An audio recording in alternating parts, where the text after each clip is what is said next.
शहाजीराजे पुन्हा मोहिमेवर गेल्यानंतर शिवबांना सांभाळण्याची सर्वस्वी जबाबदारी जिजाईंवर पडली. जिजाऊ शिवबांना रामाच्या, कृष्णाच्या, शूर वीरांच्या कथा सांगत होत्या.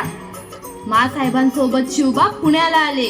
पुणे, कसबे पुणे, एवढेसे गाव. वस्ती असेल फार तर 3000 डोक्यांची. पण उत्तरेपासून दक्षिणेपर्यंत पुण्याचे वेगळेपण लोक ओळखून होते. पुणे म्हणजे मावळ मुलखाचे हृदय. पण